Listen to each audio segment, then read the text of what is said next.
Hello, this is Chuck. For this video, I am going to be doing a Season 8 Vayne rune page. Pretty much me just going over rune pages and which runes would probably be better. This is not a tutorial on how to play the champion. This is just a rune page on what you should take on the champion and why they would be good in certain situations, what to build with them, etc. Anyway, there are three main runes that you would want to take on Vayne. That is a champion I'm going over this today. If you have any champions you want me to recommend or research for you, go ahead and leave them in the comments below. But for right now, I'm going to be going over Vayne. There are three runes that we're going to look into. The first one is going to be Press the Attack. The second one's going to be Lethal Tempo, and the third one's going to be Dark Harvest. The first one, Press the Attack. Some things you want to note down is this does not, having 3 stacks, does not increase your Silver Bolt's true damage. Because it's true damage, and that 12% only applies to physical and magic. Another thing to note down about this rune is late game champions may be dead before you can get the 4th stack, pretty much making your rune almost useless.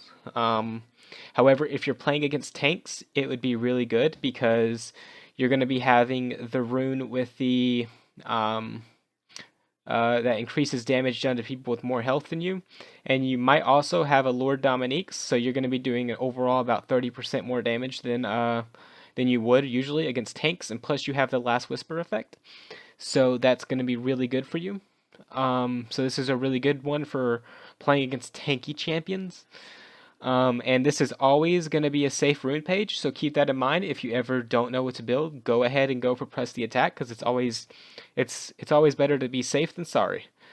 Build that you could build with this is Infinity Edge, Static Shiv, Boots, Berserker Greaves, whatever, maybe Mercurials if they have AP Burst, or Ninja Tabbies if they have auto attack heavy champions. But the rest of the build is pretty much optional. Alright, that's the first rune. I'm not going to go in depth about the entire rune page because all the other runes are reliant on your choices. The next one I'm going to be going over is Lethal Tempo. This rune is a great rune. It's a great rune with Gwinsu's and Bork, making trading easier by getting Silver Bolts stacks faster. In laning phase, you could auto attack somebody, walk away for a second, and then walk back in and finish your Silver Bolts with your Lethal Tempo active, increasing your attack speed, making it usually higher than the other champions, unless it's Ezreal or Jinx.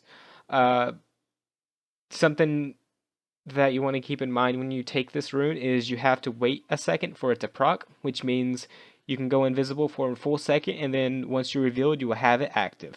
So let's say you tumble into a team fight, you auto attack, you walk away for a second, or you go invisible, regardless on if you tumbled in or not. But if you did tumble in, all you got to do is walk away for a second and then walk back in, and then you'll have your Lethal Tempo active, and your attack speed will be past cap. Or something that you could do is you could just auto attack somebody, use your ult, go invisible for an entire second, and by the time you come uninvisible, your Lethal Tempo would be active, and you should be set to go. Build for this is usually you want to get Gwinsu's, Bork, and Berserker Greaves, and the rest of the build is optional. However, you could change maybe the Boots out for something, or even the Gwinsu's and Bork out if you think you have a better build. But that's usually the best idea and the best build to go with Lethal Tempo. Alright, the third one, and my personal favorite, just because it's so fun to play with, is Dark Harvest. There are some things to note down though that you must get fed early. If you don't get fed early, you're gonna be very bad until late game, just like most Vaynes. That's why I like doing it, because regardless of what you do, you're gonna be bad till late game. Or actually mid game if you go Press the Attack because of the Static Shiv and the Infinity Edge. But this is Dark Harvest.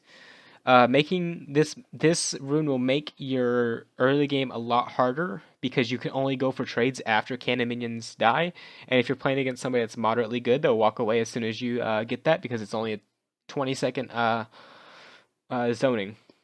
Now this rune does not go well with traditional Vayne builds, and what I mean by that is you're probably going to be building a Duskblade, Triforce, whatever boots you need, Infinity Edge, and Static Shiv. The reason that you want these is because you are going to be one-shotting people. That's the point of getting Dark Harvest, is if you want to 1, 2, or maybe even 3-shot somebody, even their tank sometimes you can 3-shot. But that's pretty much the three main runes that you're going to be taking. If you want me to start going in depth and going into actual rune pages and looking deep into which ones you should take depending on which situation, please leave a like, and I will either remake this video, or I will uh, either remake the video, or I will just re-upload it. Thank you for watching the video. If you liked the video, feel free to leave a like, and if you like my voice, feel free to subscribe. Hope you'll have a wonderful day. Bye-bye.